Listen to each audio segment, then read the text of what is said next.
Eh, vimos el método gráfico del polígono funicular.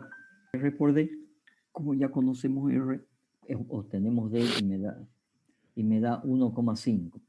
Para saber si ese 1,5, el momento con respecto a este punto del origen, la resultante está hacia la derecha o está hacia la izquierda, obviamente tiene que ver con el signo del momento. Este momento es negativo. Entonces, para que esta fuerza me dé un momento negativo con respecto al punto de origen, ¿no es cierto? Tiene que ser una fuerza, tiene que estar a la izquierda, a 1. Aplicar método gráfico y método analítico. Método gráfico. El método gráfico es también utilizando el polígono funicular. Presten atención a esto porque esto sí lo vamos a usar, mucho en la aplicación en la aplicación del último capítulo de reacciones de vínculo, ¿sí? Voy a pasar a una presentación, sistema de fuerzas paralelas, la descomposición gráfica. Tengo una presentación por acá.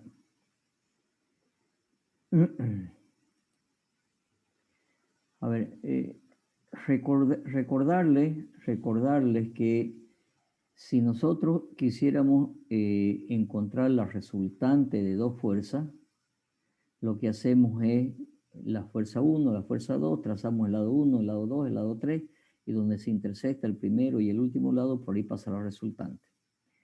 ¿Qué pasa cuando es descomposición? O sea, cuando el tema es al revés, cuando queremos descomponer. ¿Qué es una descomposición? Una descomposición de fuerzas paralelas es que tengo dada una fuerza, conozco la dirección, el sentido y la intensidad de un punto de la recta de acción de la resultante P, ¿sí? Y nos dan como dato las dos direcciones de la fuerza, ¿sí? Dos direcciones de la fuerza. Y queremos encontrar dos fuerzas que tengan esta dirección y su resultante sea la fuerza P. Eso es descomponer. Entonces, ¿cómo hacemos? Lo que hacemos es elegir una escala de fuerza, ¿sí? Trazar el vector representativo de la fuerza P, elegir un polo y trazar los rayos polares, ¿sí? Si son dos fuerzas, tenemos tres rayos polares. Y el primer rayo polar, ¿no es cierto?, está al inicio de la fuerza P, y el tercer rayo polar, que es porque conocemos solamente la fuerza P, y es el tercer rayo polar.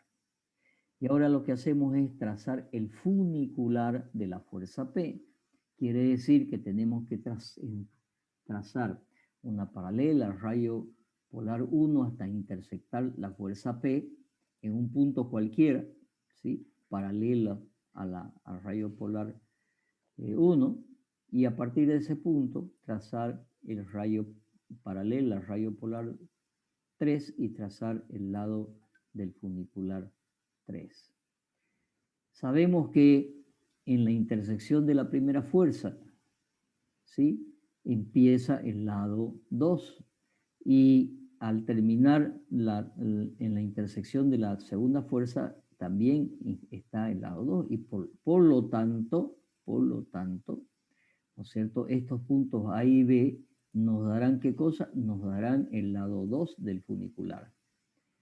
Por lo tanto, como ya conocemos el lado 2, ahora lo que hacemos es trazar por el polo una paralela al lado 2 encontrado, y donde ese lado 2, ¿sí?, me intersecta a la recta de acción de P, me va a dar en ese punto C la división entre las dos fuerzas P1 y P2. Los sentidos obviamente están sobre la misma recta de acción de P, del vector representativo de P. Ahora, la fuerza P sub 1 y P sub 2 nos tienen que dar como resultante la fuerza P, y por eso son los sentidos, origen con origen y extremo con extremo, porque es una fuerza resultante de la fuerza P. ¿Qué hemos conseguido? Hemos conseguido la intensidad y la dirección de la fuerza P sub 1 y la fuerza P sub 2. Lo que hacemos después es multiplicar el vector B1 por su medido en centímetros por la escala de fuerza y B2 en centímetros por la escala de fuerza, y obtenemos las intensidades de P sub 1 y de P sub 2. De nuevo, ¿qué es lo que tenemos? Lo que tenemos es una fuerza P que tenemos que descomponer en dos fuerzas cuyas direcciones son datos. Por lo tanto, las incógnitas son las intensidades y los sentidos de la fuerza P sub 1 y P sub 2. ¿Qué podríamos decir en este, por lo que ya hemos visto, qué podríamos decir en este momento de la fuerza P sub 1 y la fuerza P sub 2? Podemos decir, de acuerdo a lo que hemos demostrado, que la dirección 2 está más cerca de la fuerza P, por lo tanto, la fuerza P sub 2 será de mayor intensidad de la fuerza P, ¿sí? Y que los sentidos, por estar la fuerza P dentro de las direcciones de las dos fuerzas, los sentidos de las dos fuerzas van a ser el mismo sentido de la fuerza P. Lo que hacemos es elegir el vector con una escala de fuerza, trazar el vector representativo y trazar los rayos polares de P, pero los rayos polares de P serán el rayo 1 y el rayo 3. Por lo tanto, en un punto cualquiera de la recta de acción de P, trazamos el funicular de P, el lado 1 paralelo al rayo polar 1 y el lado 3 paralelo al rayo polar 3, donde el lado 1 corta a la dirección 1 y el lado 3 corta a la dirección 2, me define el lado del funicular 2. Por lo tanto, conociendo el polo, trazamos una paralela al lado funicular 2, será el rayo polar 2, que es el que me define en el punto C la separación entre la fuerza P sub 1 y la fuerza P sub 2, que tienen que tener como resultante las fuerzas multiplicadas esos segmentos medidos en centímetros por la escala de fuerza, obtenemos las componentes P sub 1 y P sub 2 en intensidad, dirección y sentido. ¿Okay? Ingeniero, una pregunta. Sí, señor. Entonces las direcciones 1 y 2 son datos, ¿no es? Tenemos P, dirección 1 y dirección 2. Sí, señor. Listo, gracias. Es correcto. Vamos a hacer uno más, ¿ok? Y vamos a nuestra pizarra.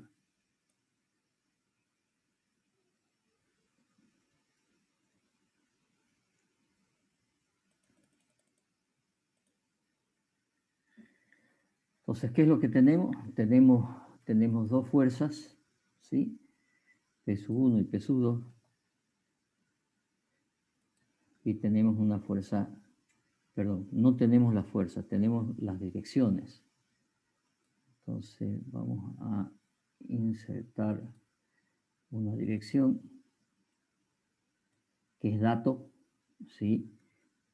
Y una fuerza P.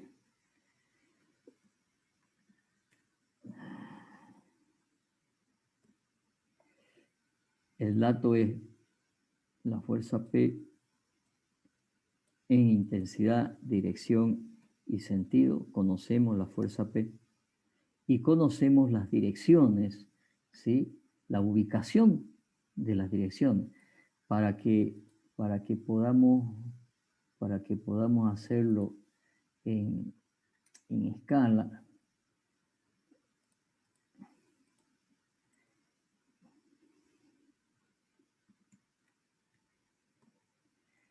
Le voy a poner a una determinada distancia,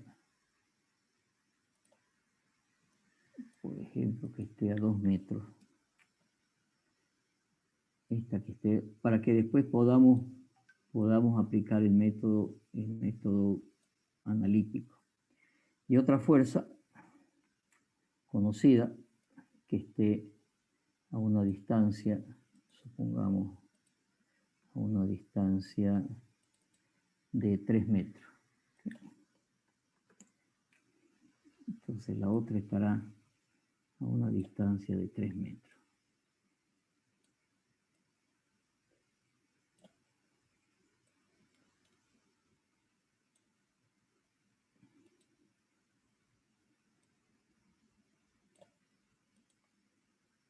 Entonces decimos que esto es 2 metros y esto es 3 metros. Por lo tanto, tenemos bien ubicada la fuerza. Esta será dato, la dirección, llamémosle dirección 1, y esta dirección 1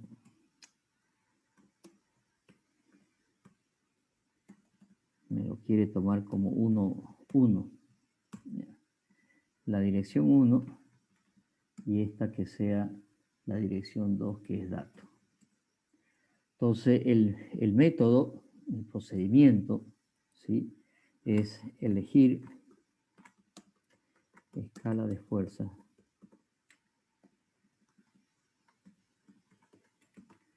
Elegir la escala de fuerzas.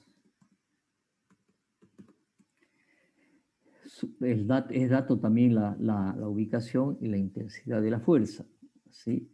A esta fuerza, sí, yo le voy a decir que vale P igual a 50 toneladas, ¿ok?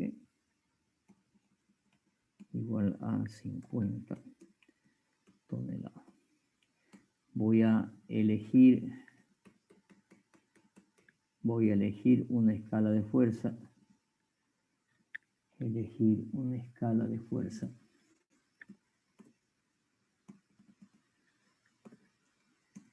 Y voy a elegir una escala de fuerza de 10. Aquí lo voy a poner 10 toneladas por centímetro. Entonces tendré que elegir la escala de fuerza. Después trazar el vector representativo de P, obviamente en escala. Entonces tracemos el vector representativo de P en escala.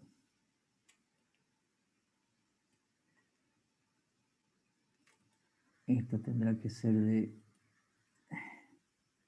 5 centímetros, ¿sí? Elegir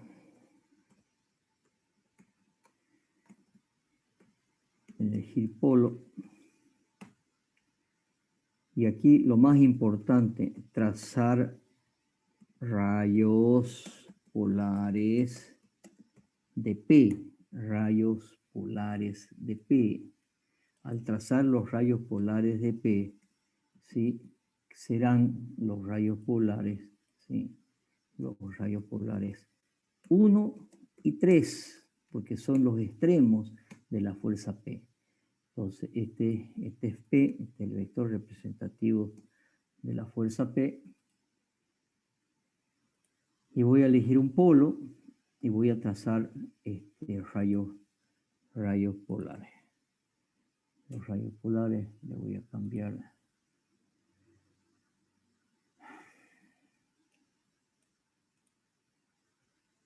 Lo voy a hacer de otro color.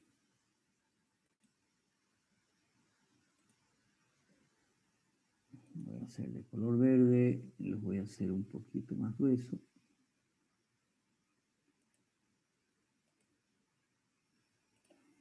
Okay. Entonces voy a elegir un polo como este y voy a trazar el rayo polar. Insisto de nuevo, voy a trazar el rayo polar 1 y el rayo polar 3, porque si son dos fuerzas, voy a tener rayos polar 1 y 3, 1, 2 y 3. No conozco todavía el rayo polar, no conozco el rayo polar 2 porque solamente conozco la fuerza P. Entonces trazaré el rayo polar 1 y el rayo polar 3. Y ahora trazamos el funicular de P. Entonces trazar el funicular de P. O sea, la 2, 1 y 3. Y 3. Trazamos la paralela en cualquier punto, en cualquier punto de P, ¿sí? En cualquier punto, el punto arranque, sabemos que es cualquiera. Este será el rayo polar 1 paralelo, perdón, el lado 1 paralelo al rayo polar 1 y el lado 3 paralelo al rayo polar 3, ¿sí? Entonces trazaré, a ver, que no se confunda con este punto. Trazaré el rayo polar 3.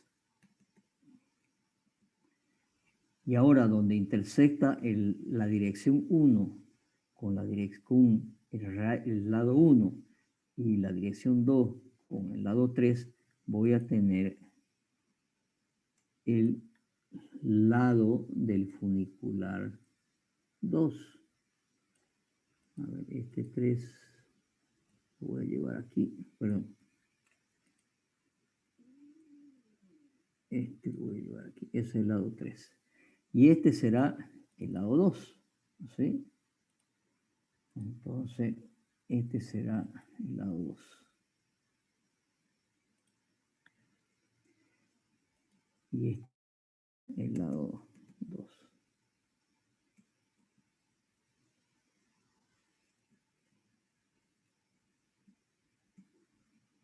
Ese es el lado. Ahora, trazar o determinar el lado 2. Y después trazar por el polo,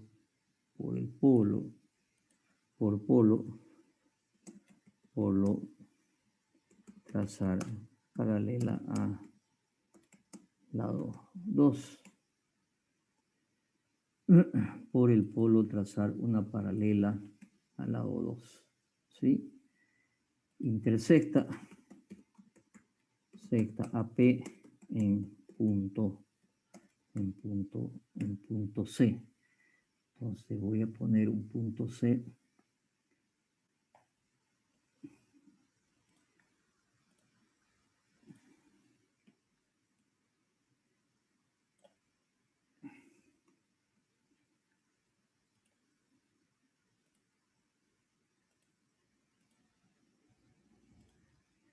Este será el punto C. ¿Sí? Que define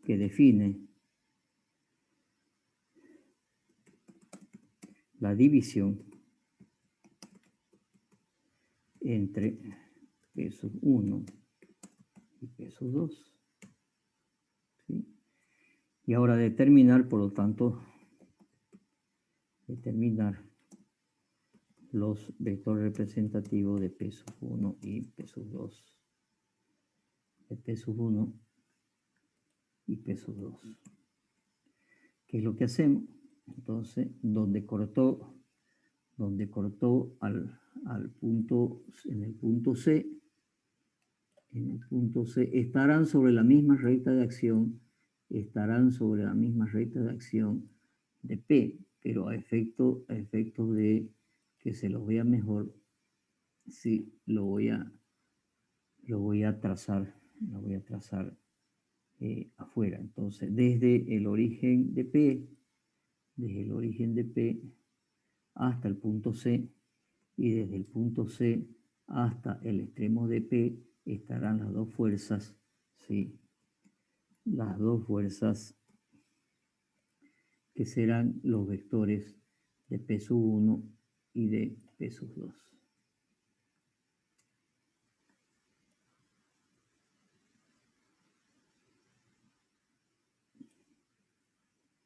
En este caso, tratando de hacerlo lo mejor posible en la escala,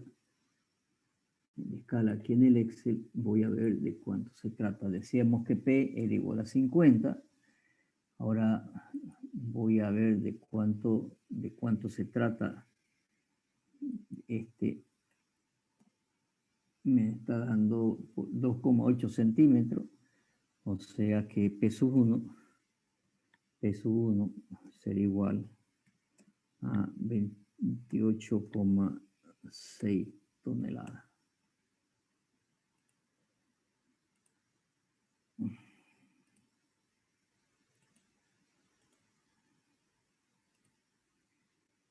Y la P sub 2, ¿sí?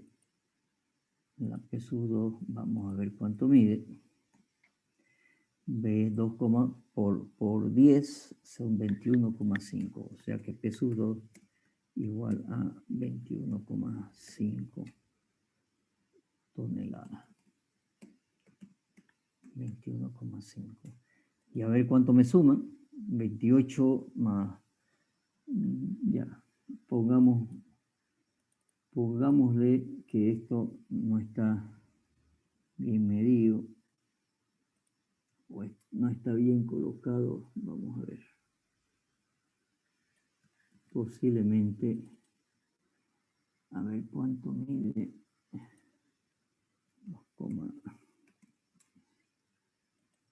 La voy a medir de nuevo. Midiéndola de nuevo.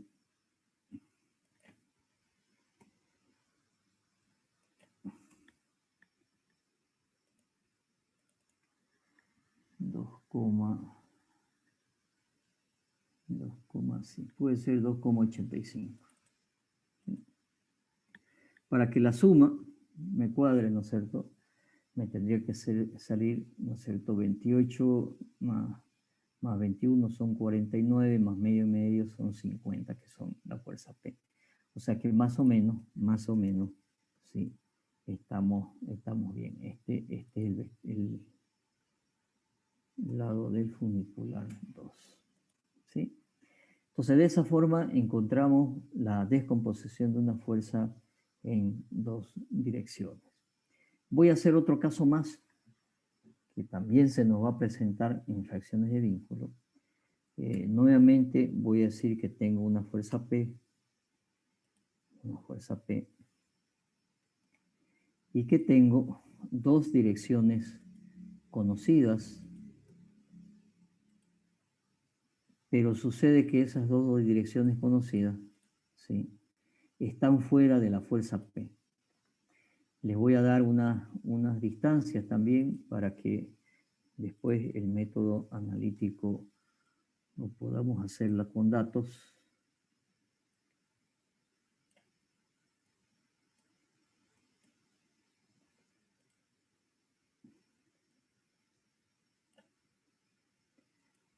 Esto voy a decir que es 2 metros. Y que la otra fuerza está...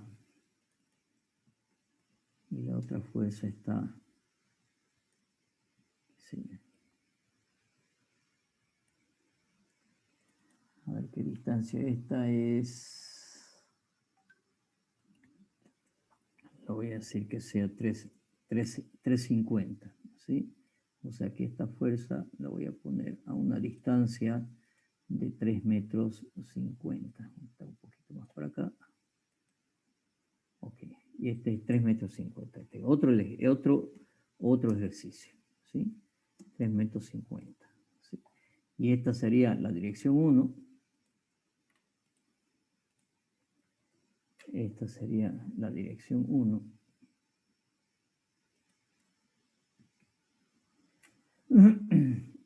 Y esta otra será la dirección 2. Pregunto, ¿qué puedo conocer de la fuerza peso 1 y peso 2? ¿Alguien me dice? ¿Qué debería conocer de la fuerza peso 1 y peso 2?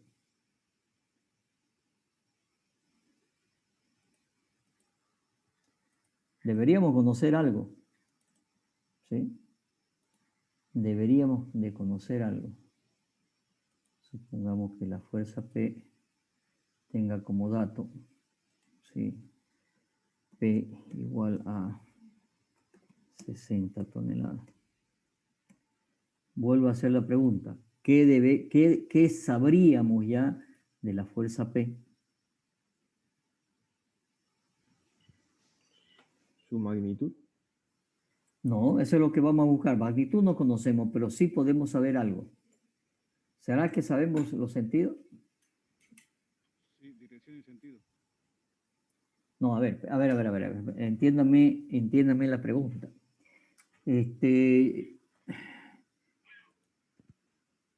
Los datos son la fuerza P en intensidad, dirección y sentido y un punto de su recta acción. Y los datos son los sentidos de la fuerza P. Vamos a hacerlo el ejercicio igual que acabamos de hacer, pero ¿será que a priori podemos saber algo de lo que va a resultar? ¿Cuál fuerza va a ser mayor? La dirección 1, pues, esa va a ser mayor porque está más cerca. Muy bien. ¿Sabemos algo más? Y los sentidos hacia abajo. Esa iba a ser mi pregunta. Siempre hasta ahora han sido los sentidos hacia abajo, pero ¿qué pasa si es una fuerza hacia arriba y la otra hacia abajo? Ya, ok. Vamos a complicarlo este ejercicio entonces.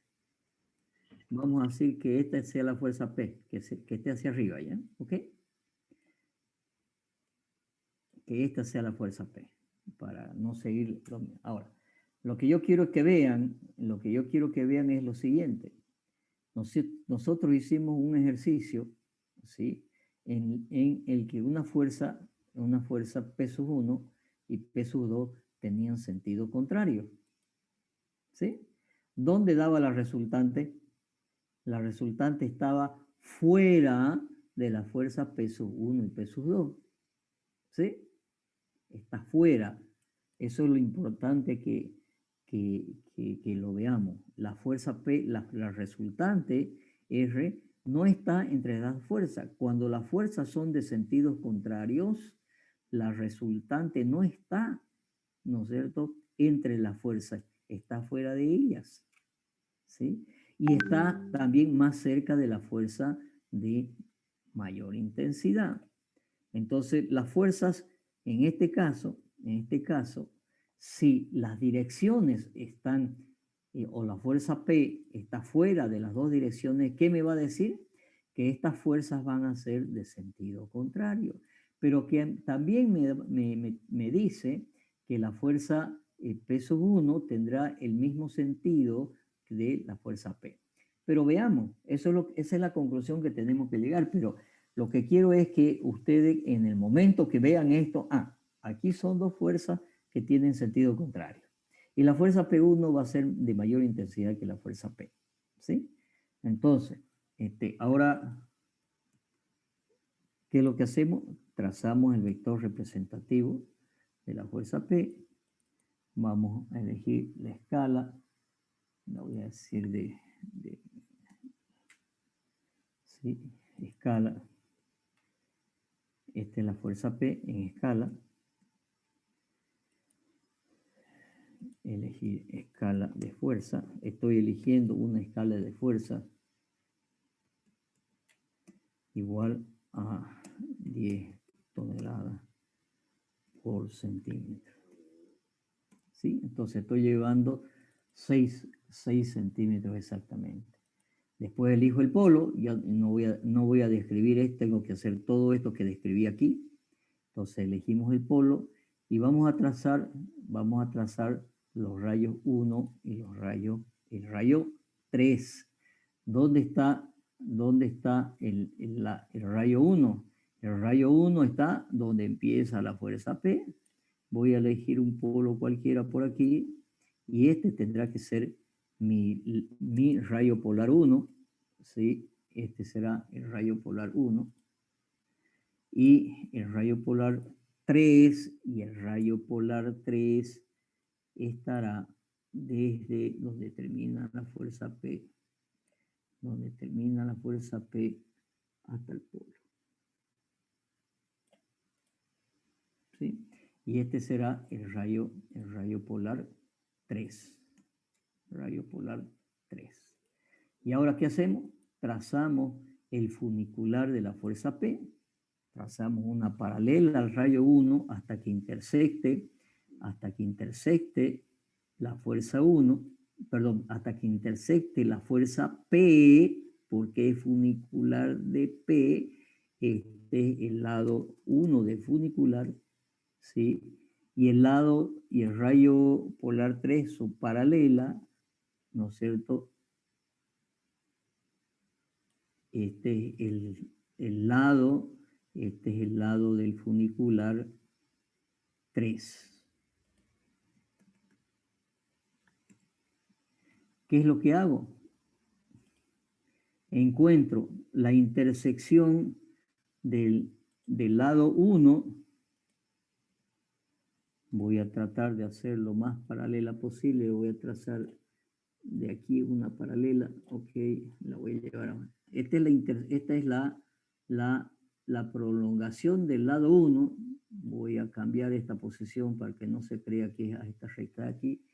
El lado 1 hasta intersectar la recta de acción de 1, ¿sí? Y el lado 3 hasta intersectar la recta de acción de 3. Voy a prolongar más esto hasta que intersecte el lado 3, ¿sí? Y ahora donde el lado 1 intersecta la recta 1, esto está bien. Este es el lado 3. Donde el lado 1 intersecta a la recta 1 y donde el lado 3 intersecta a la recta 2, fijémonos arriba, en el ejercicio anterior, donde el lado 1 intersecta la recta de acción de 1 y donde el lado 3 intersecta la recta de acción de 2, tenemos ¿qué cosa? Tenemos el lado del funicular 2. Entonces, entre esos dos puntos, tenemos que trazar el lado del funicular 2, donde el lado 1 corta la recta de acción de 1 y donde el lado 3 corta a la recta de acción de 2, estará el lado 2. Y ahora, permítanme, voy a modificar este dibujo porque si no me voy a salir del dibujo, van a ver enseguida por qué. Voy a trazar este dibujo un poco más abajo. ¿Sí?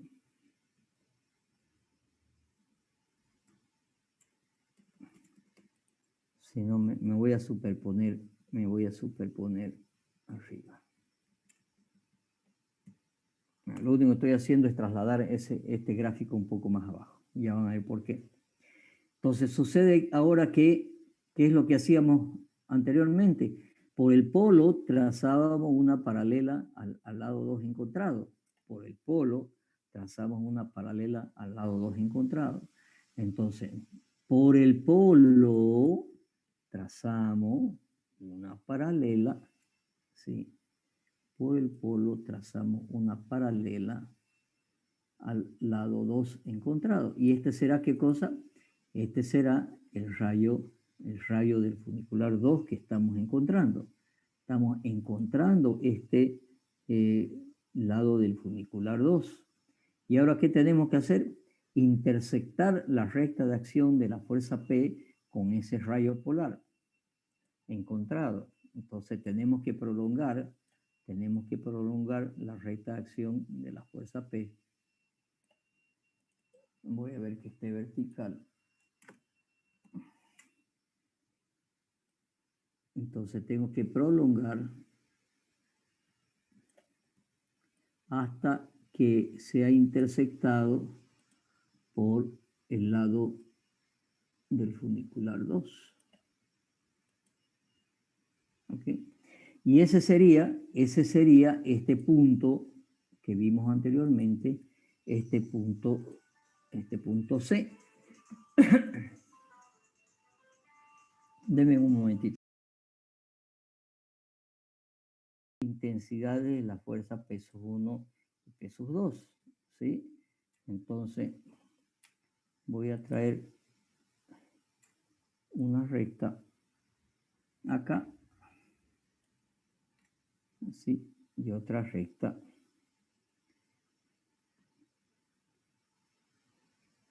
aquí.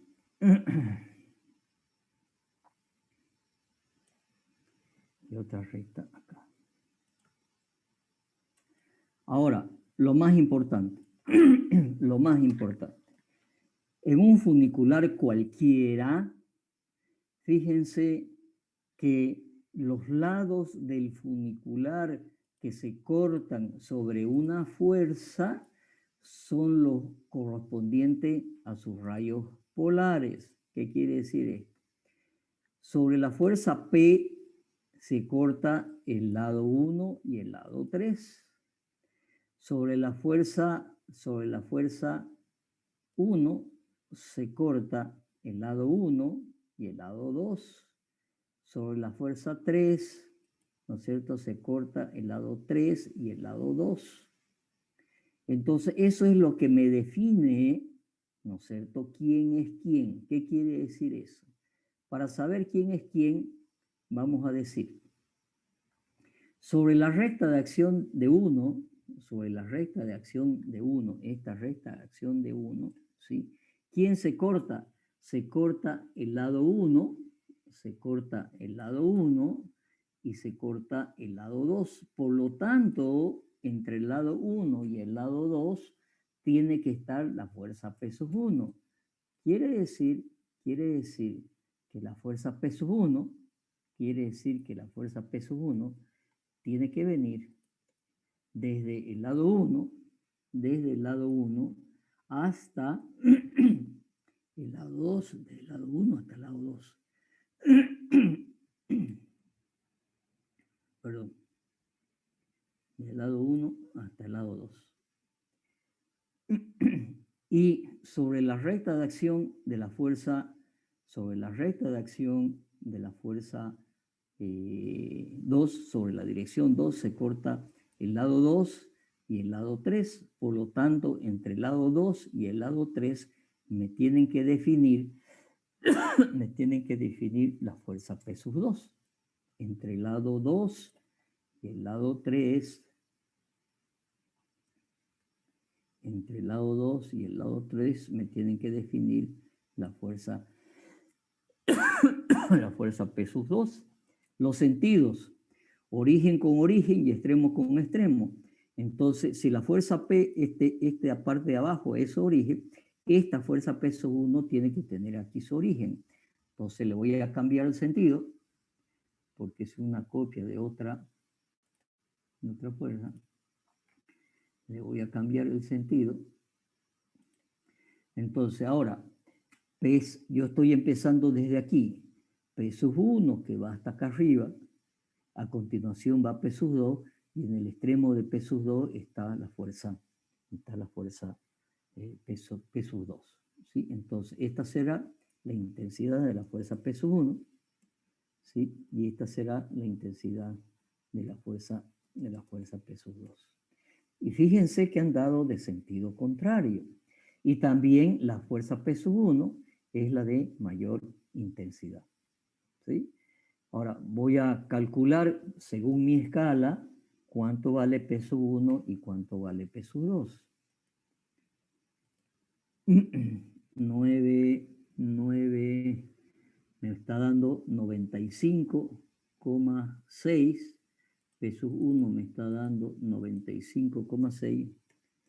Multiplicando ya por la escala, 95,6, ¿sí?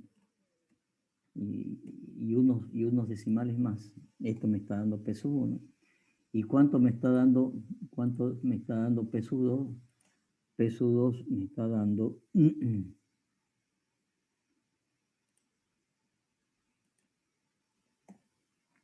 35,5. O sea, peso 2 me está dando igual a 35,5. Peso 2 igual a 35,5. ¿Sí?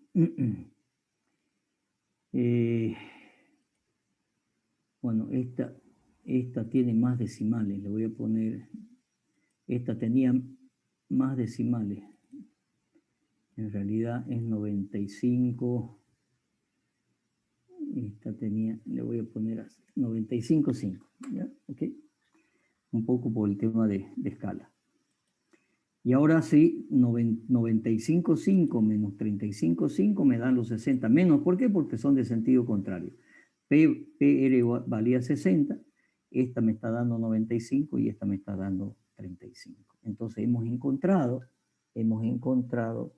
las intensidades y los sentidos de la fuerza P sub 1 y de la fuerza P sub 2.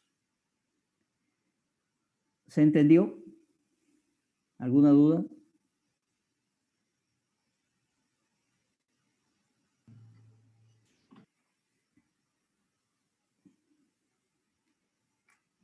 No hay duda. Yo les dejo pendiente la siguiente duda. ¿Qué pasaría si en vez de intersectar la recta 1 con el lado 1, intersectaría la recta 3 con el lado 1? Es decir, ¿qué pasaría si este punto de intersección con el lado 1, en vez de intersectar con la recta 1, lo intersectara con la recta 2, o sea, acá arriba? Y que el lado 3 lo intersectara con la recta 2, o sea que mi lado 2, en vez de ser tendría que ser un lado que va desde este punto de aquí hasta este punto de acá. Se los dejo para que lo piensen, para que lo hagan y para que verifiquen si es lo mismo o no es lo mismo o nos da otra cosa diferente. ¿Ok? Entonces esto es la descomposición de fuerzas paralelas. ¿Sí? Sí, y aquí voy a dejar algo muy claro, ¿no es cierto? Si fuera equilibrio y no descomposición, si fuera equilibrio, el procedimiento es el mismo. ¿Cuál será lo diferente? Que para hacer equilibrio es un polígono cerrado, ya no es un polígono, ¿no es cierto?, de resultante. ¿Sí? El procedimiento es el mismo, pero los sentidos deben ser tales que sea polígono cerrado. Y para que sea polígono cerrado, en este caso, yo tengo la fuerza P, a continuación tendría que tener la fuerza P sub 2 y a continuación la fuerza P sub 1. En otras palabras, ¿no es cierto?, darían sentidos contrarios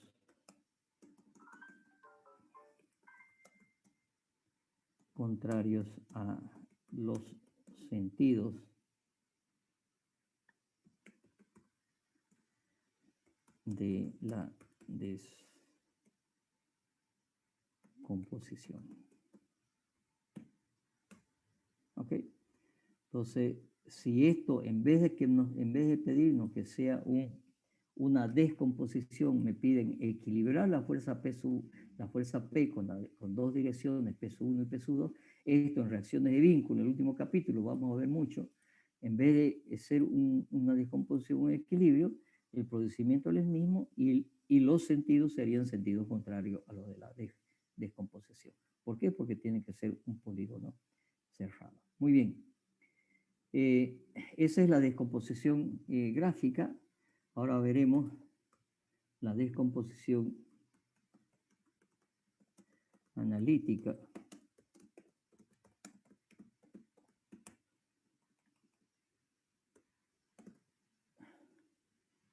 De fuerzas paralelas.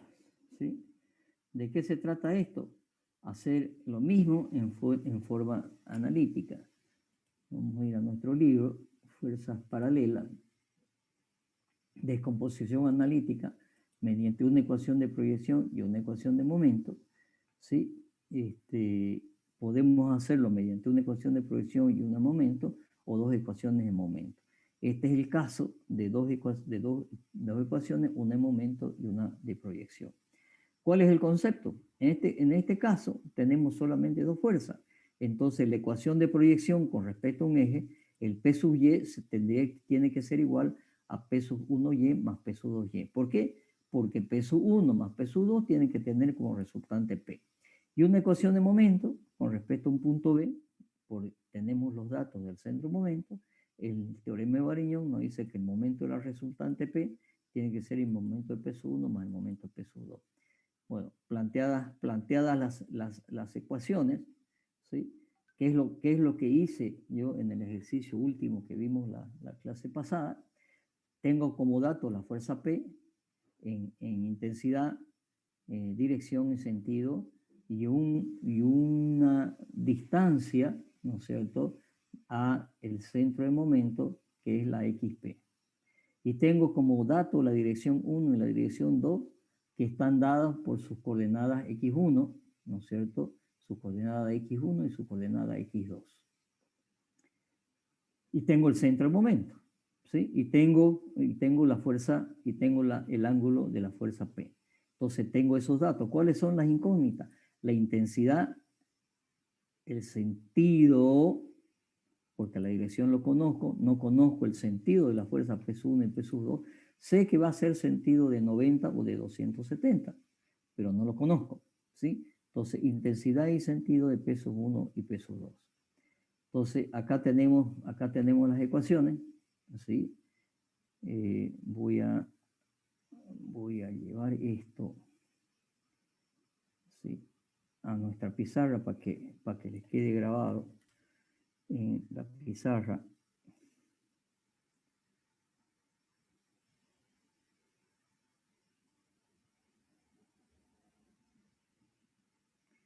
Para que nos quede grabado en la pizarra. Tengo que salir 2 veces de aquí.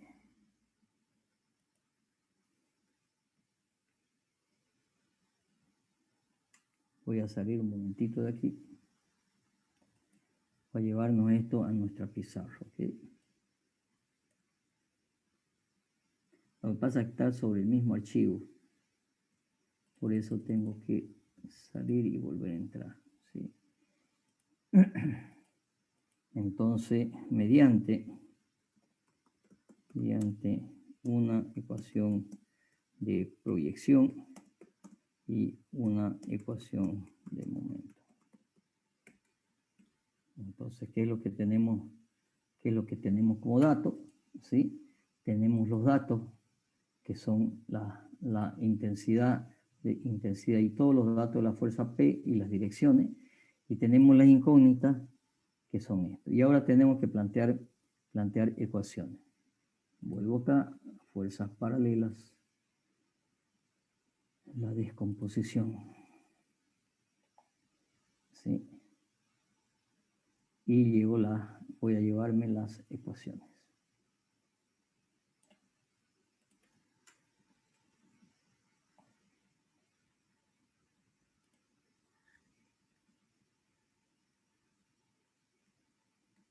Me llevaré todo de una vez.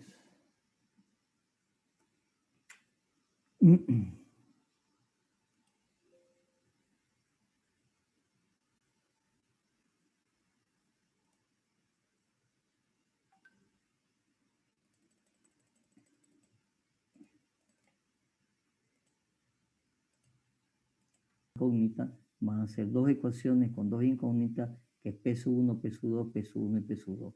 Porque el alfa sub 1 y el alfa sub 2, ¿no es cierto?, hemos adoptado los sistemas, hemos adoptado los sentidos, y por lo tanto lo tenemos. Y como hemos hecho en todos los otros casos, ¿no es cierto?, una vez calculadas las intensidades de la fuerza, si la incógnita es positiva, quiere decir que el sentido que se ha fijado es correcto, y si la incógnita es negativa, quiere decir que el sentido es contrario, ¿sí?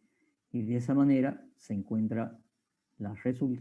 descompone una fuerza en dos direcciones, y se encuentran las intensidades y los verdaderos sentidos de alfa sub 1 y alfa sub 2, mediante estas dos ecuaciones de una de proyección y una ecuación de momento. Si fuera mediante dos ecuaciones de momento, el tema es exactamente el mismo, lo único que hay que tener en cuenta qué es lo que tengo como dato y qué es lo que tengo como incógnita. Dos ecuaciones de momento, las ecuaciones las hemos visto n veces, ¿sí? Y en este caso va a ser la fuerza P en vez de R, es lo mismo. Los cosenos se me van a simplificar, ¿sí? Y me van a quedar RY, RY, XR y XR, que son las dos incógnitas, ¿sí? ¿Por qué? Porque todo esto otro es dato. Y sabemos que RY va a ser igual a R. Y finalmente, si RY es positiva, ¿no es cierto? Si las fuerzas son positivas, quiere decir que son de 90 grados y que si son negativos son de 270 grados. Y de esa manera podemos, perdón, aquí hay un problema. He cargado el archivo de reducción y no de descomposición. Descomposición, dos ecuaciones de momento. A ver, ahora sí. Entonces, mediante las dos ecuaciones, lo que cargué antes era la reducción, pero de ahí se parte, ¿no es cierto? Entonces, mediante dos ecuaciones de momento, ¿qué es lo que vamos a tener? Las incógnitas son P sub 1 y P sub 2. La ecuación de momento con respecto al punto B lo conocemos. Si son datos, P seno alfa sub P es dato, X sub P es dato, los datos de X sub B y X sub C son datos, y por lo tanto lo único que me quedan es las incógnitas P sub 1, P sub 2, seno alfa sub 1, seno alfa sub 2. Lo que hacemos es definir a priori los ángulos alfa sub 1 y alfa sub 2, resolver el sistema y nuevamente si la incógnita es positiva quiere decir que es correcto, si es negativa quiere decir sentido contrario. Fíjense lo que les dije al principio, nos vamos a cansar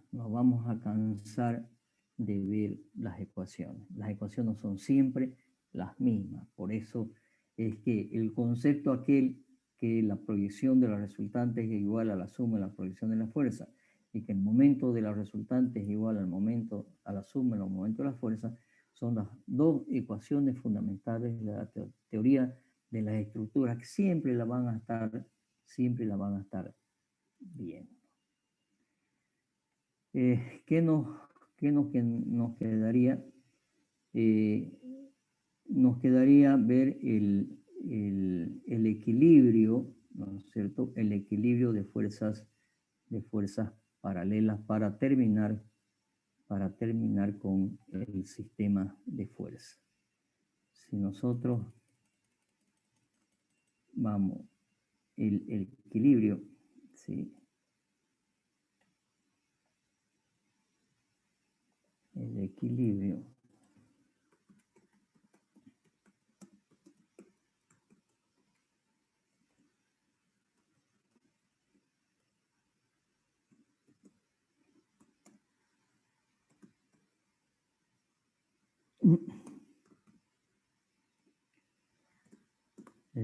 de fuerzas paralelas, ¿sí? El método gráfico, ¿cuál sería? ¿Sí? Ya hemos visto algo similar. Entonces la condición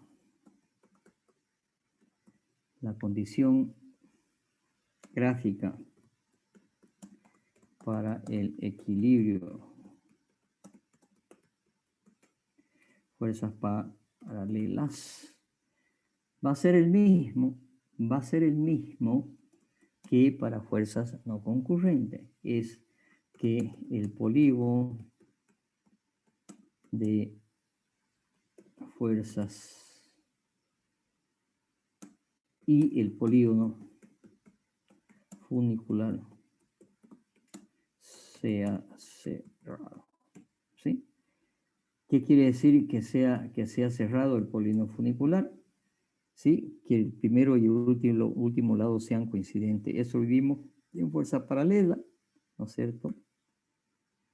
Y perdón, en fuerzas no concurrentes. O sea que no hay mucho que decir acá, ¿sí? Que el polígono de fuerza sea cerrado me da fuerza nula, o sea, el sistema estaría en equilibrio, y que el polígono de fuerzas, ¿no es cierto? El polígono funicular también sea cerrado, quiere decir que no existe un par de fuerzas. Y en el método analítico, ¿qué es lo que tenemos que hacer? En el método analítico, la condición es la nulidad de dos ecuaciones. La nulidad de dos ecuaciones. Esa nulidad de dos ecuaciones, esa unidad de dos ecuaciones, podrá ser de dos formas, mediante una ecuación de proyección y una ecuación de momento, o mediante dos ecuaciones de momento. Veámoslo. Entonces, fuerzas paralelas, mediante una ecuación, el equilibrio mediante una ecuación de proyección y una ecuación de momento. ¿Cómo podemos asegurar el equilibrio? Tenemos que hacer un análisis para ver si es verdad, igual que hicimos con fuerzas concurrentes, igual que hicimos con fuerzas no concurrentes. Exactamente el mismo procedimiento. Entonces, ¿qué es lo que tenemos? Si tenemos un sistema de fuerzas dado, tenemos un sistema de fuerzas peso 1, peso 2, peso 3, que tienen sus coordenadas y que tienen sus ángulos, sentido, dirección, ¿no es cierto? Y queremos verificar si existe equilibrio. Quiere decir que tenemos datos de las fuerzas. Si planteamos una ecuación de proyección, nos tendría que dar igual a 0, y una ecuación de momento nos tendría que dar igual a 0. Entonces, quiere decir que la ecuación de proyección será P sub 1 por alfa C sub 1, si hacemos coincidir el eje Y con el eje de las fuerzas, ¿sí? Más P sub 2, más P sub 3, más P sub 4 por el seno de cada una de ellas, me tiene que dar igual a 0. Y que el momento de el momento, aquí hay, a ver,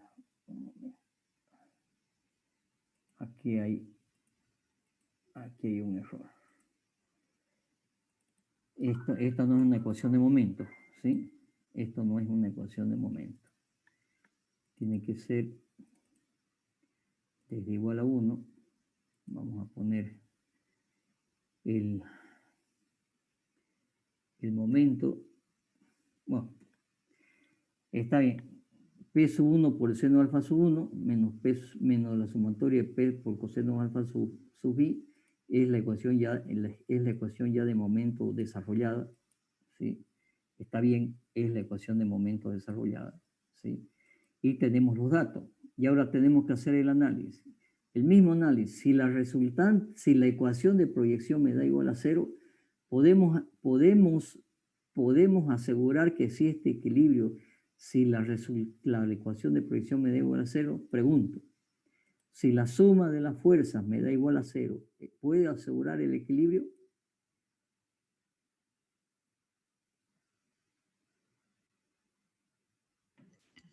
No. ¿Por qué no? Podría ser un par de fuerzas. Sí, señor, podría ser un par de fuerzas. Entonces, yo puedo asegurar o que R es 0 o que existe un par de fuerzas. Sin embargo, con una ecuación de momento, sabemos que puedo asegurar o que R es 0 o que pasa por el punto B, que no me interesa en este caso, pero que no existe par de fuerza. Entonces, si se cumplen las dos ecuaciones en forma simultánea, sí puedo asegurar, ¿no es cierto?, de que no existe par de fuerza y la resultante es 0, por lo tanto puedo asegurar que existe equilibrio. No existe fuerza y no existe, ¿no es cierto?, par de fuerza. Y de esa manera verifico analíticamente el equilibrio de un sistema de fuerzas paralela mediante una ecuación de proyección y una ecuación de momento. Y mediante dos ecuaciones de momento lo mismo. Vamos a ver. Mediante dos ecuaciones de momento, ¿qué es lo que voy a tener? Nuevamente, ¿qué tengo como dato? Tengo n fuerzas que tienen todos sus datos y aplico dos ecuaciones. ¿Sí? Si estas dos ecuaciones de momento dan igual a 0, ¿puedo asegurar el equilibrio? ¿Sí o no?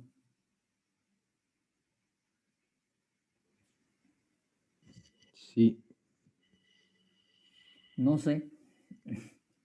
No sé, porque tengo que asegurarme que los centros de momento no tengan una recta, no definan una recta que sea paralela a la recta de acción de la fuerza.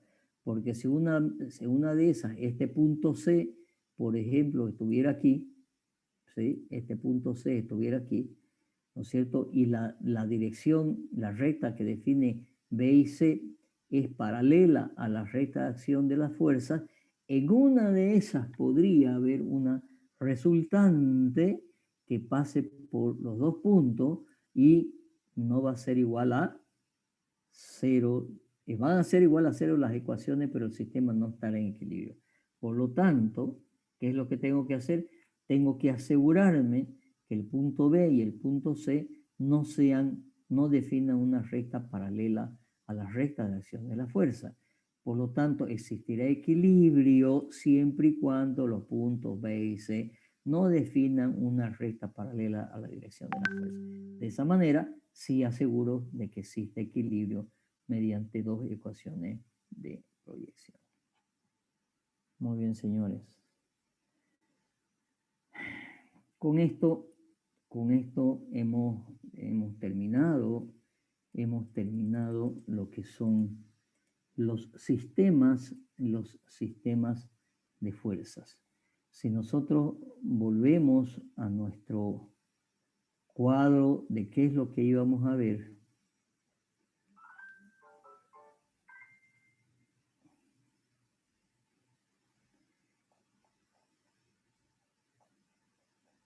vamos a buscar nuestro cuadro de estudio de las fuerzas, de lo que íbamos a ver. Acá está. De los sistemas de fuerza. ¿Sí? Entonces, ya hemos visto, ¿qué cosa? Hemos visto fuerzas concurrentes, fuerzas no concurrentes y fuerzas paralelas. ¿Sí?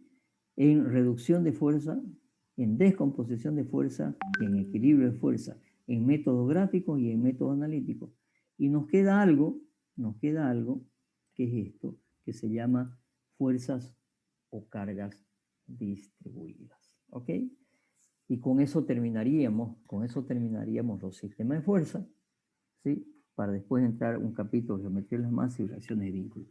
Estamos con poco tiempo, jóvenes. Yo les recomiendo que como obviamente empezamos tarde, y después podíamos dar una sola clase, estamos un poco atrasados. Las clases, las notas hay que entregarlas. Teóricamente el semestre se termina a fin de mes, del próximo mes. Entonces estamos a un mes y poquito de finalizar las clases. Yo les recomiendo que vean los videos y se puedan adelantar un poco los videos del grupo anterior. Kevin, están a disposición de línea, vean. Supongamos, ¿no es cierto?, que tenemos un elemento plano, como este que está en la figura. Supongamos que esta es una losa, ¿ok? Un piso, ¿sí? De una losa, ¿sí?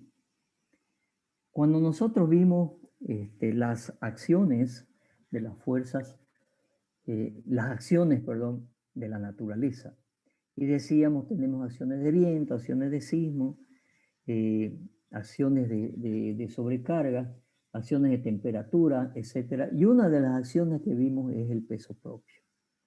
O sea, cuando yo calculo una estructura, debo conocer cuánto pesa la estructura, porque es una fuerza más. Entonces, tengo que transformar ese peso, ¿no es cierto?, a carga, a fuerza, para que podamos manejar como hemos manejado los sistemas de fuerza, sacar resultantes, etcétera, etcétera. ¿Sí?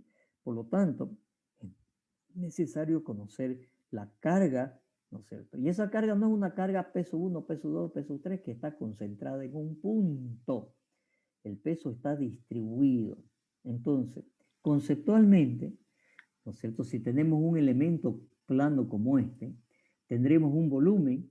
Ese volumen será igual al ancho por el largo por el espesor. Y tiene un peso específico. El peso específico depende del tipo de material. ¿Ok? Entonces, mientras el material es más denso, tiene mayor peso específico y por lo tanto pesa más.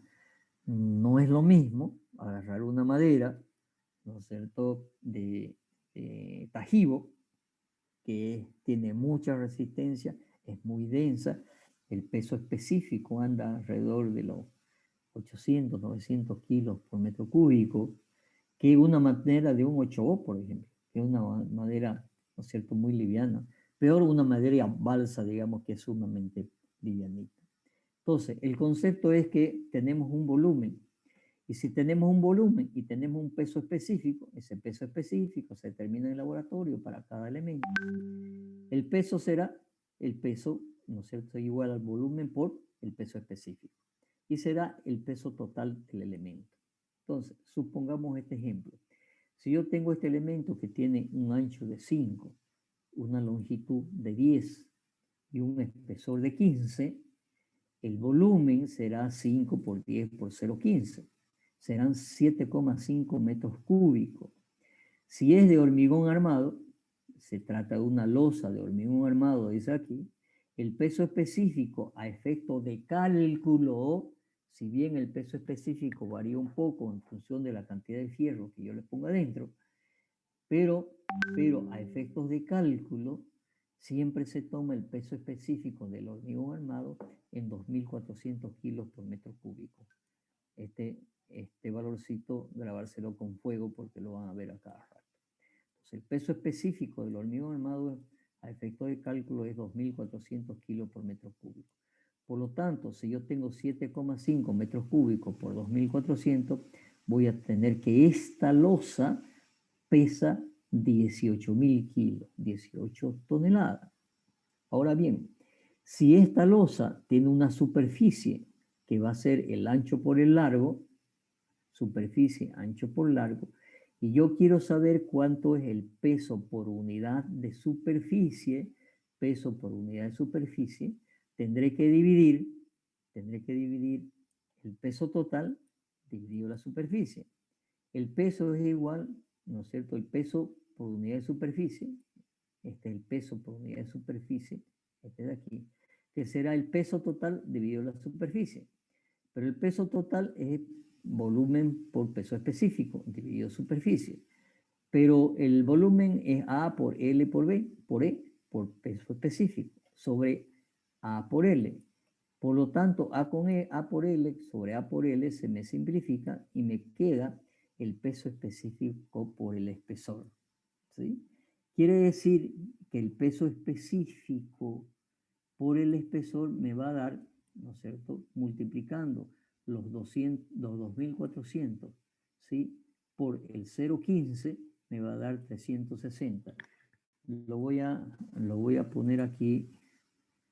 A ver, esto lo voy a llevar aquí y aquí lo voy a poner, que en este caso va a ser igual a, en este caso, 2.400, ¿sí?, por 0,15.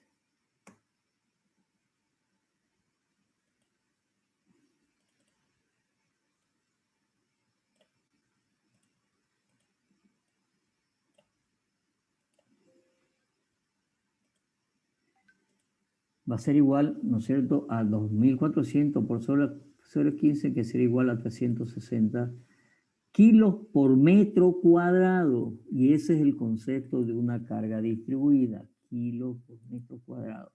Y la vamos a representar de aquí para adelante como esto, ¿sí? Como si fueran infinitas fuerzas paralelas, ¿sí? Como si fueran infinitas fuerzas paralelas. Y se llama a la fuerza, a esta P que hemos dicho por unidad de superficie, a esta P la vamos a denominar, ¿no es cierto?, intensidad de carga. Entonces la intensidad de carga distribuida, en este caso son tantos kilos por metro cuadrado. Es una carga distribuida, pero es una carga que vamos a llamar uniformemente distribuida. Eso es una carga distribuida por unidad de superficie. Veamos ahora si tenemos un elemento. Esto se va a hacer siempre, ¿no es cierto?, que tengamos elementos planos, ¿sí? Ahora, si tenemos elementos que son longitudinales, como una viga, ¿sí?, como una viga que tiene un ancho B, una altura H y una longitud L, y hacemos el mismo concepto, decimos que el volumen es igual a B por H por L. Si el peso específico es gamma, el peso total P será igual al volumen por el peso específico. Por lo tanto, si se tratara de una viga de hormigón armado, ¿sí?, que tiene altura B 0,20, H 0,50 y L 3 metros, el volumen será 0,20 por 0,50 por 3, que será 0,3 metros cúbicos. El peso específico, 2.400 kilos por metro cúbico, por lo tanto, si multiplico el 0,3 metros cúbicos por 2.400, voy a tener 720 kilos. ¿De qué? De peso total. Si ahora consideramos una sección, ya les he hablado mucho de la sección del elemento estructural. O sea, corto el elemento estructural, ¿sí? Esa es la sección. O sea que la sección es B por H, ¿sí? Esa sección, el área es igual a B por H, una sección de la viga. El peso por unidad de longitud, ya no por unidad de área, sino longitudinal, será P sobre la longitud. Reemplazando nuevamente, tenemos que esa carga distribuida por unidad de longitud va a ser igual a P, al peso total sobre la longitud. El peso es B por gamma específico sobre la longitud, pero el peso total era B por H por L por el peso específico sobre L, por lo tanto me queda que es peso específico por la sección, por B por H, ¿no es cierto? O sea, el peso específico por la sección. En este caso, de esta viga que tiene 20 por 50 y 30 de largo, fíjense que el peso por unidad de longitud no interviene en largo. ¿Por qué? Porque es por unidad de longitud. ¿Y cómo se calcula? Se calcula multiplicando el peso específico por la sección. O sea, el peso específico, la sección era B por H, que es 20 por 50, me da 240 kilos por metro lineal. Entonces, esas son cargas distribuidas. Quiero insistir en lo siguiente. Si se trata de un elemento plano, la carga se calcula la carga distribuida por unidad de longitud, perdón, por unidad de superficie. ¿Cómo se la calcula? Multiplicando el peso específico por el espesor y más nada, y me da 360 kilos por metro cuadrado. Si tengo un elemento longitudinal, tengo que calcular la carga por unidad de longitud. ¿Y eso cómo se calcula? Se calcula multiplicando el peso específico por la sección del elemento estructural. 2.400 por 0,20 por 0,50. Son 240 kilos por metro lineal. Entonces, la mayoría de las cargas que vamos a manejar en estructuras son cargas distribuidas. Tenemos que transformar las acciones externas en carga distribuida. Entonces, una carga de viento es una carga distribuida. Una carga de peso propio, como estamos viendo, es una carga distribuida.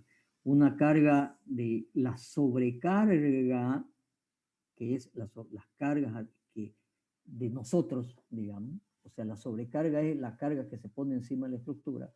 Nosotros estamos encima de una losa, esa se le llama una sobrecarga.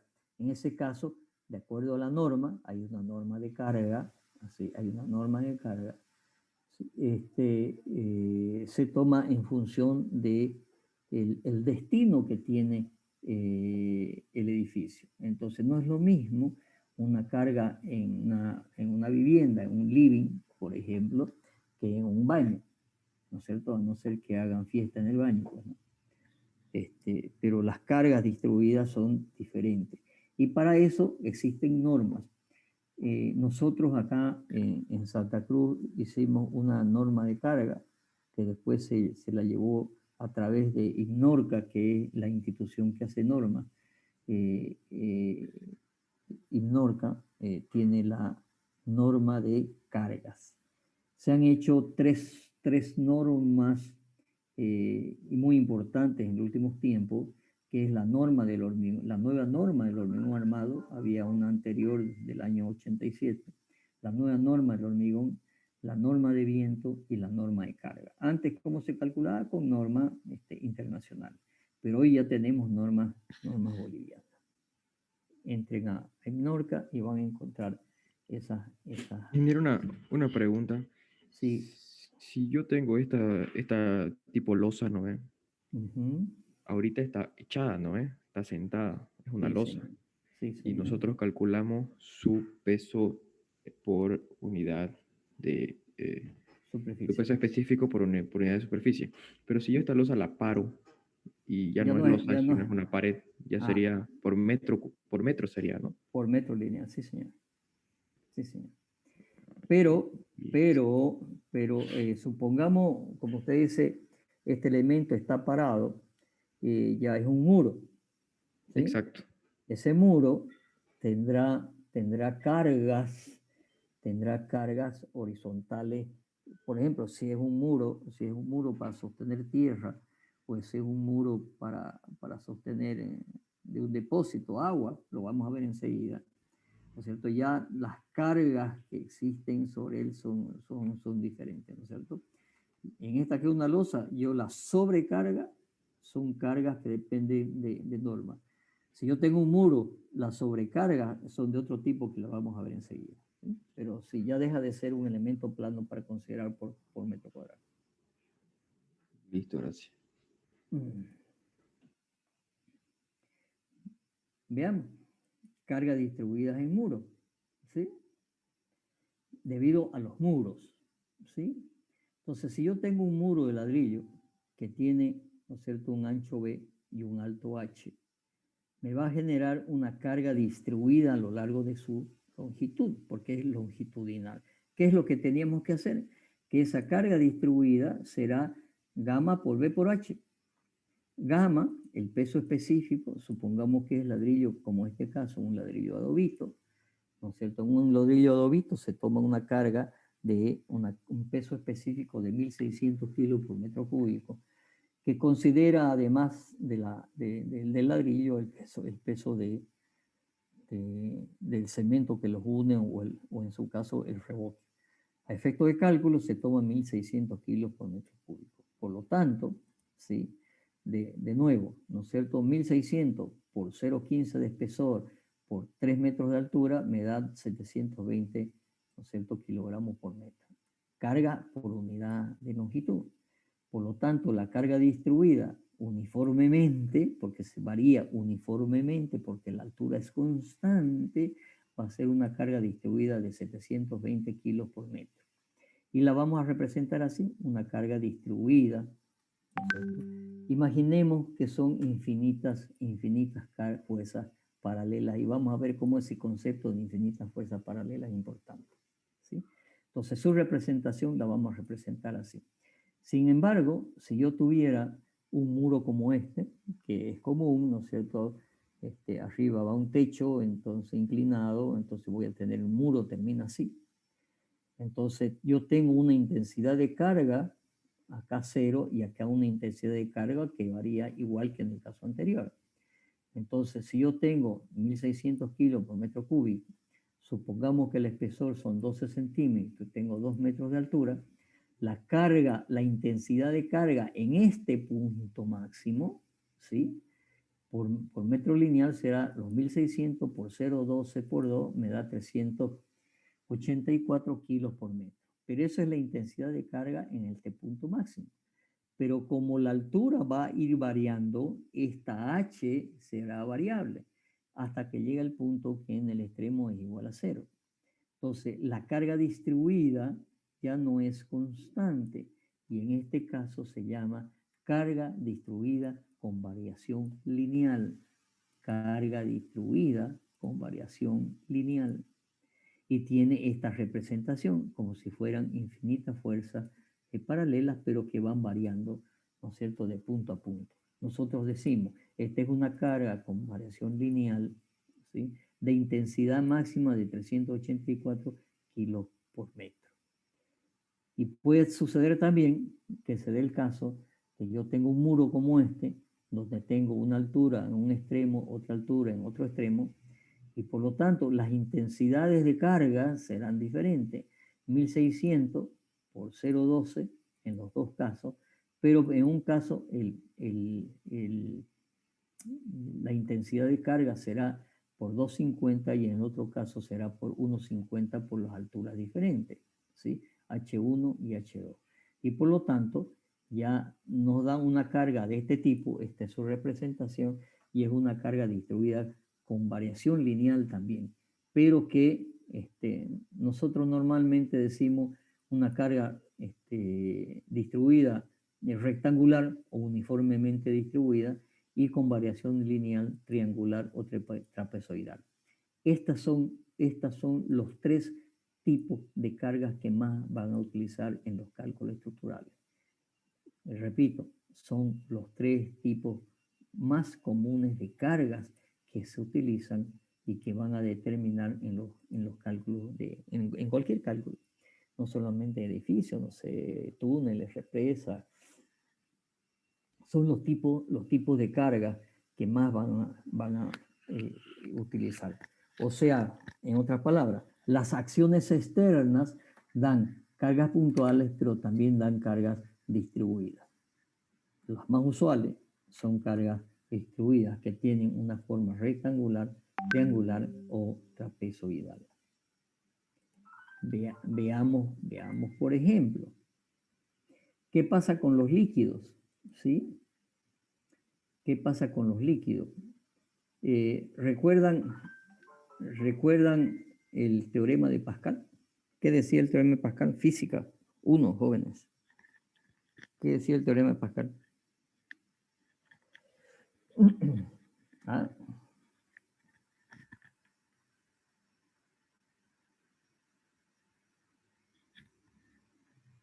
¿Lo han visto en física? Y lo han visto incluso en física de secundario. Pero después en física 1, seguro que han visto el tema de Pascal. Seguro que han visto. En física 1 o física 2. ¿Recuerdan o no recuerdan? Nada. Si así se van a olvidar de isostática 1, ¿qué va a pasar más adelante? Cosa que reclaman siempre los profesores de hiperestática de más arriba. No les enseñan nada en isostática 1. Les pregunten, no saben nada. Pero bueno. Ya.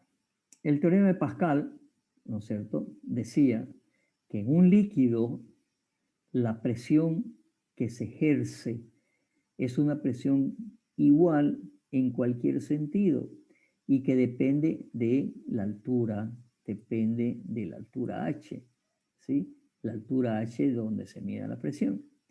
Por lo tanto, la presión, ¿sí?, en un punto dado es igual a gamma por h, el peso específico por la altura. Entonces, la carga,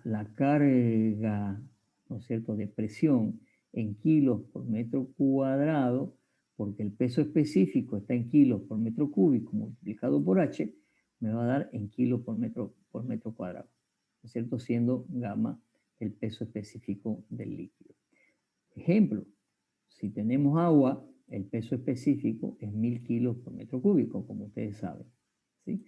A la altura, a un metro 50, la presión será 1000 por 1,50, será 1500 kilos por metro cúbico. Eso, ahora, si nosotros en este punto A, ¿sí? En la parte de arriba, en este punto A, la altura, ¿cuánto vale? 0. Por lo tanto, P es igual a 0. En cambio, en el fondo es P por la altura total. Y la altura total, ¿sí? Supongamos si H, la altura total fuera 3 metros, la presión, la carga distribuida por metro cuadrado en el fondo será 3000 kilogramos por metro cuadrado. Por lo tanto, en las paredes se presentará una carga distribuida triangular, porque depende de la altura.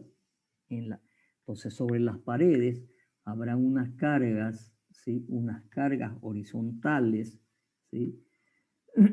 Habrá unas cargas horizontales de esta manera. ¿Sí? Va a haber unas cargas. Entonces, estas cargas distribuidas van a presionar hacia afuera en esta pared y en la otra pared van a presionar también hacia afuera. ¿Sí? Sin embargo, en el fondo, supongamos que este es un tanque de agua, en el fondo, ¿no es cierto?, va a haber la misma presión de 3000 kilos por metro cuadrado, pero será en el fondo una carga distribuida constante, ¿no es cierto?, porque la altura es la misma. En la pared varía porque la altura va variando. Entonces, imagínense en un tanque de agua, no importa que el tanque sea muy pequeñito así, la presión en el fondo va a ser la misma, por más que el tanque sea muy ancho o el tanque sea muy pequeño, ¿no es cierto?, muy angosto, la presión en el fondo va a ser la misma. ¿Por qué? Porque depende de la altura, no de la cantidad de agua en el estanque.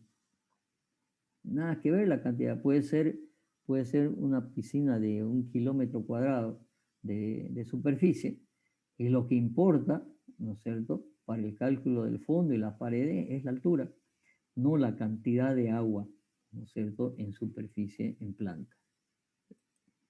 Entonces, estas son cargas distribuidas de líquido. Entonces, tenemos una carga con variación lineal que va a presionar sobre la pared y una carga distribuida uniformemente que va a presionar sobre el fondo.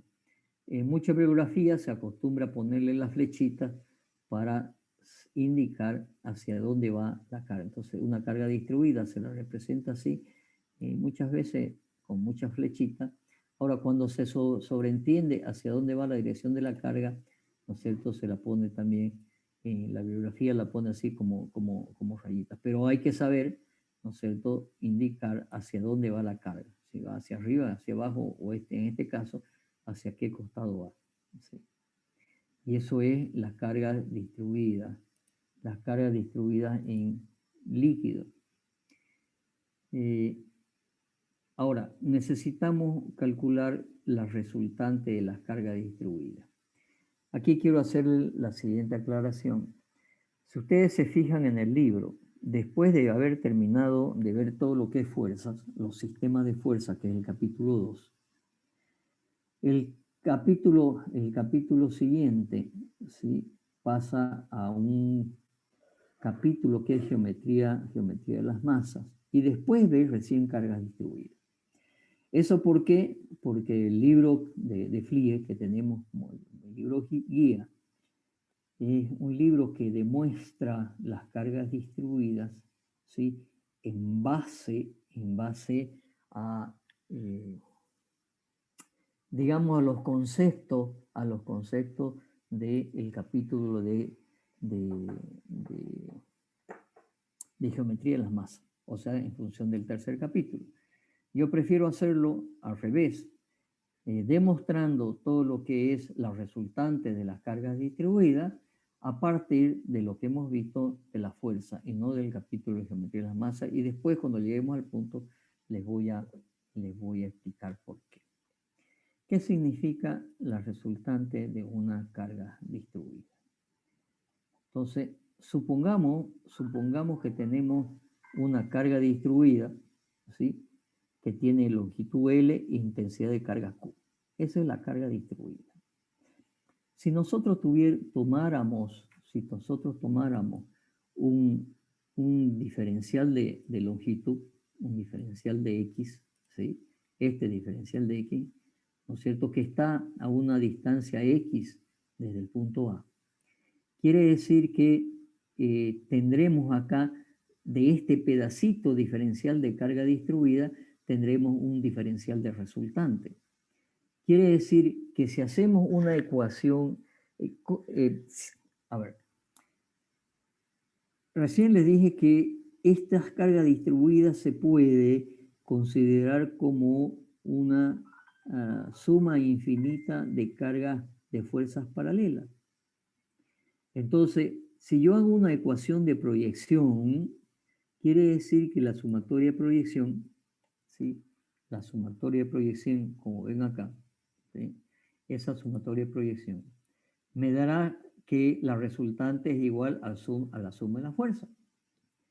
Por lo tanto, habrá un diferencial, perdón, habrá un diferencial del resultante, ¿no es cierto?, que será, o si quieren, la resultante total es igual a la suma de los diferenciales. Pero esa resultante, la suma de diferenciales, sabemos nosotros que es una integral. Por lo tanto, la resultante de esta carga distribuida será igual a la integral de diferencial de R. El diferencial de R será, ¿no es cierto?, a la intensidad de carga, ¿sí?, por el diferencial de X, que es esta longitud, ¿no es cierto?, tan pequeña como yo quiera. En otras palabras, la carga concentrada paralela, ¿no es cierto?, que la llamo diferencial de R por un diferencial de X. Y por lo tanto, R será la integral entre 0 y L, ¿no es cierto?, de Q por diferencial de R, y diferencial de R, perdón, Q por diferencial de X, porque eso es igual a diferencial de R. Quiere decir que yo integro entre 0 y L, me va a dar Q por L. Por lo tanto, la resultante de esta carga distribuida uniformemente es igual a la intensidad de la carga por la longitud. ¿Qué es lo que vimos anteriormente? ¿No es cierto? Es una carga por unidad de longitud. Porque si yo multiplico el volumen por la longitud y después divido por la longitud, me da la intensidad de carga. Por lo tanto decimos que la resultante de esta carga distribuida, ¿no es cierto?, es igual a Q por L. Como esto es un sistema de fuerzas paralelas y queremos encontrar dónde está ubicada la resultante, ¿qué es lo que hacemos? Lo que acabamos de hacer, de ver. Tomamos una ecuación de momento. Una ecuación de momento que la voy a tomar con respecto a esta esquina de acá, con respecto a este punto A. Entonces, el momento de la resultante tiene que ser igual a la suma de los momentos de las fuerzas componentes. Por lo tanto, el momento de la resultante tiene que ser igual a la suma de los momentos de la fuerza, de todas las infinitas fuerzas paralelas. Y eso significa tener el momento, hacer cumplir el teorema de Varignón. Entonces, el momento de la resultante, ¿a qué será igual? A R por D. Y el momento de las fuerzas componentes, ¿no es cierto?, será la sumatoria de estos diferenciales de R, cada uno por su distancia X. Eso significa que es una integral entre 0 y L, ¿no es cierto?, de X por diferencial de R. Igualando las dos ecuaciones, vamos a tener R por D, que era el momento de R con respecto a D, es igual, ¿no es cierto?, a la integral de X por diferencial de R.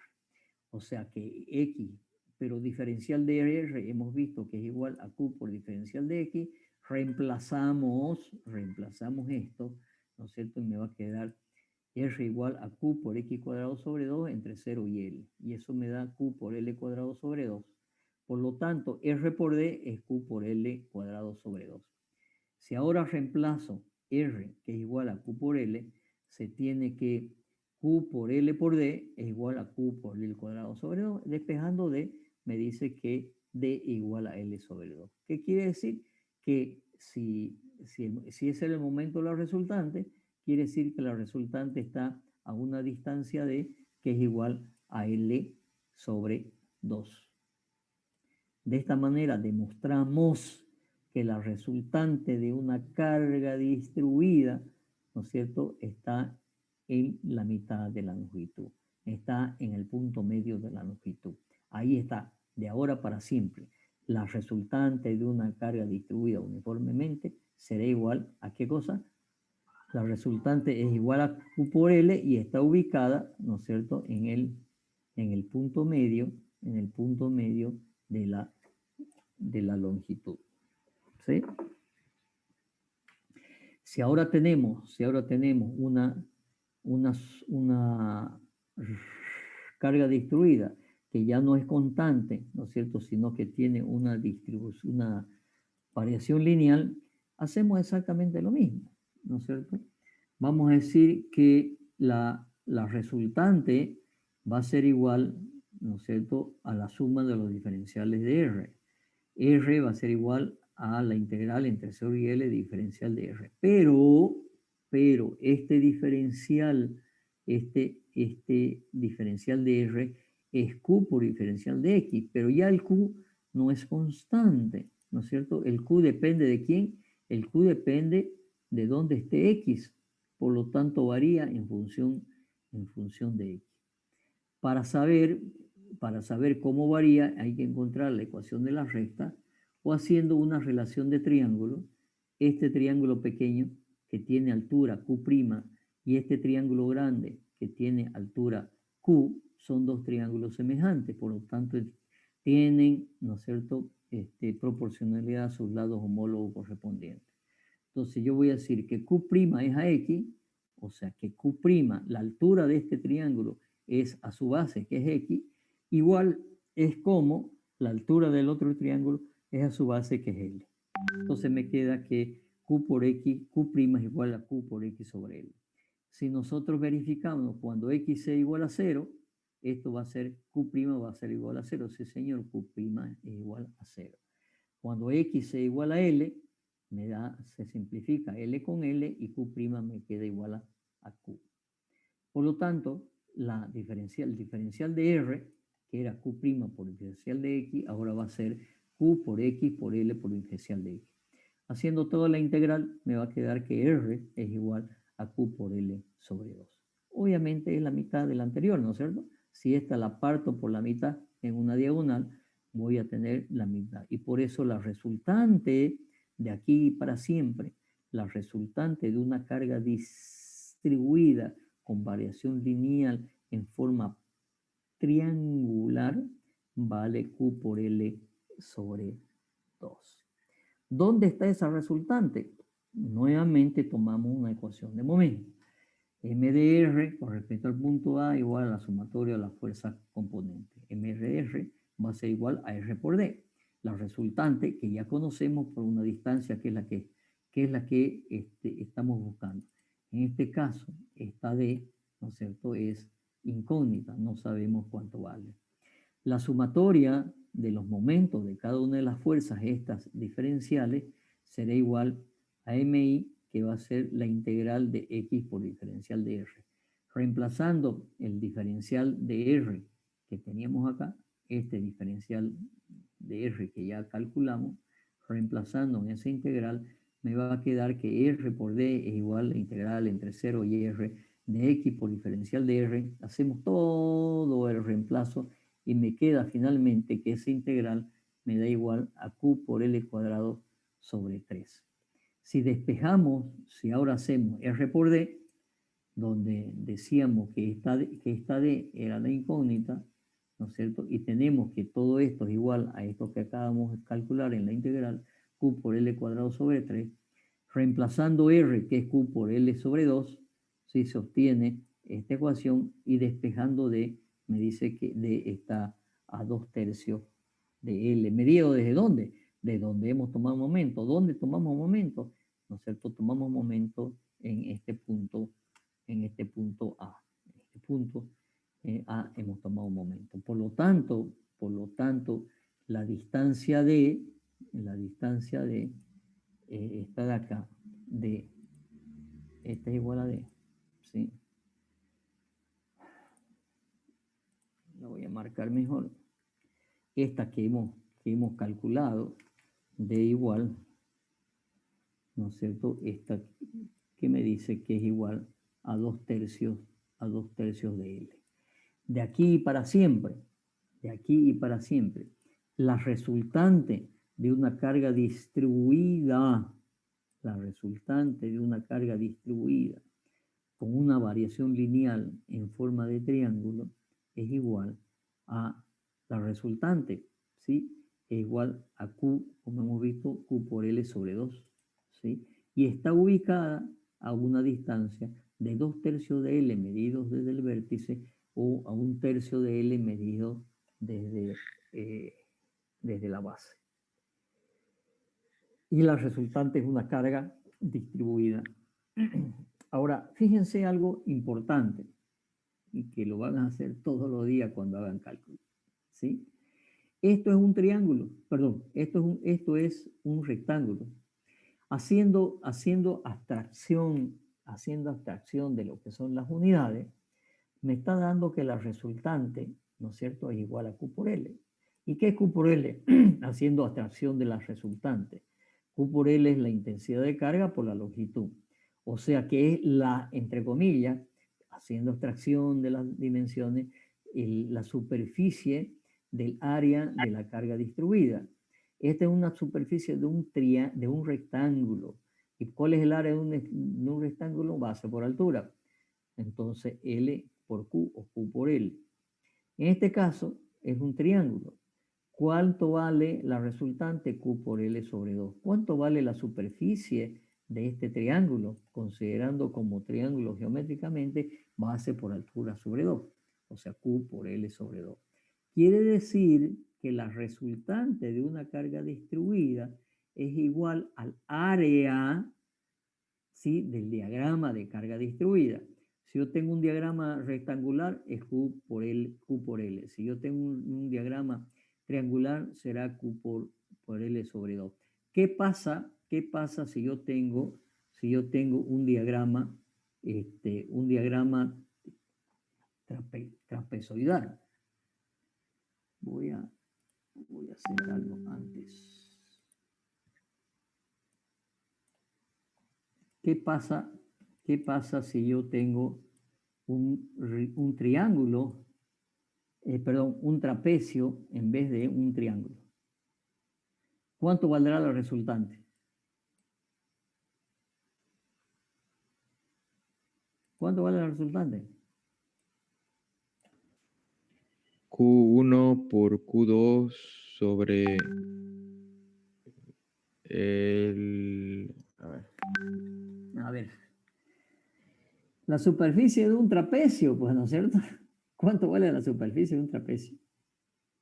Señores ingenieros de tercer semestre, si ustedes están pensando en este momento, ¿cuál será la superficie de un trapecio? Grave, ¿eh? ¿Sí? No sé, primaria creo que... Ingeniero, ¿se podía dividir en dos partes, no? Sí, se puede dividir en dos partes, sí, señor. Pero ¿cuál es la superficie de un trapecio? ¿Para qué lo va a dividir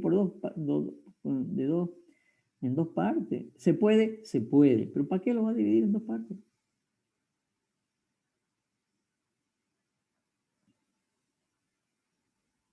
¿Mm? Sería base 1 por base 2 sobre altura 1 por altura 2. A ver, de nuevo. Base 1 Va- por altura 1. Base 1 por altura 1 por altura 2, ¿cómo es? a ver.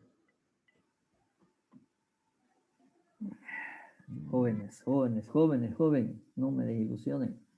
A esta altura del partido, no saber cuál es la superficie de un trapecio. La altura aquí es L. Las bases, que son las bases paralelas de un trapecio es un cuadrilátero que tiene dos bases paralelas. Las bases paralelas son cosud 1 y cosud 2. Entonces, base mayor más base menor sobre 2 por altura. En este caso, cosud 1 más cosud 2, ¿no es cierto? Sobre 2 por L. Y esta distancia de sub 1 y de sub 2 hay que hacer lo mismo que esto. ¿Ok? Se lo dejo como tarea y se las cobro mañana.